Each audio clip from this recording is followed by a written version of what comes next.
Friends, the case of the beggar in Haifa is also mentioned by Townshend.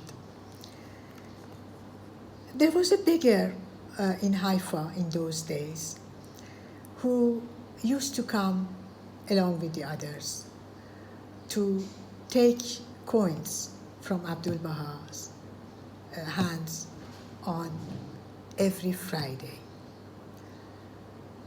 But this beggar used to take the coin with one hand while he would cover his eyes with his other hand so that he would not set eyes on Abdu'l-Baha. And he did this for 24 years. You heard me right, 24 years, which means 1,248 times. Until one day, he wasn't there. He was absent. Abdu'l-Baha asked about him, and the others said, he is ill and at his home. Abdu'l-Baha hurriedly went to his house. The man was in bed and very ill. Abdu'l-Baha brought a doctor for him, bought him medicines, cooked soup for him,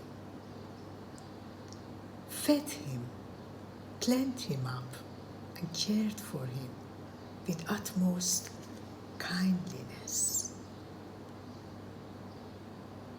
And the beggar was shocked and filled with remorse.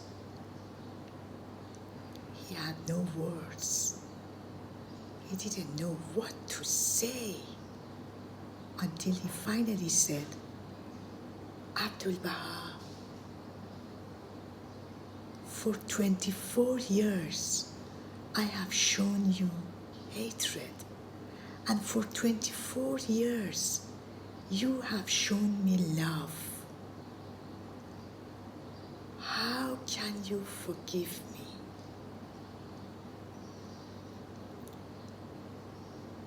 And Abdu'l-Baha embraced him and said, forget the past.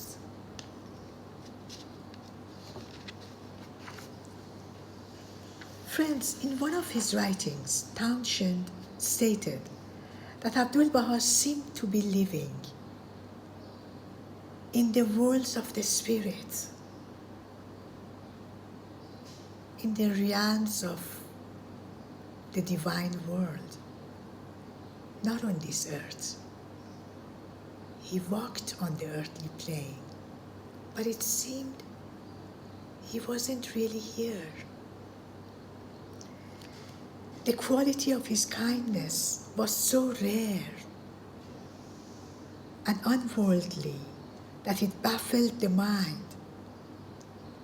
But most amazing was the fact that he seemed to be thinking that everyone is able to live so, to behave so, and to act in exactly the same manner. Friends,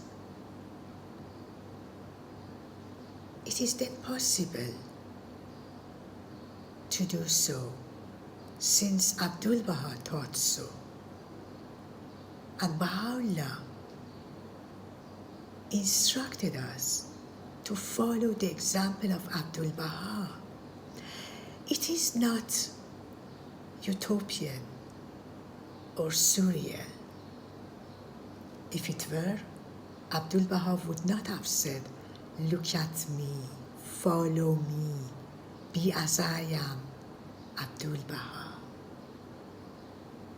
Yes, the standards are lofty, but But we all must try each and every single day to make progress in emulating his example. Thank you, dear friends, for your attention.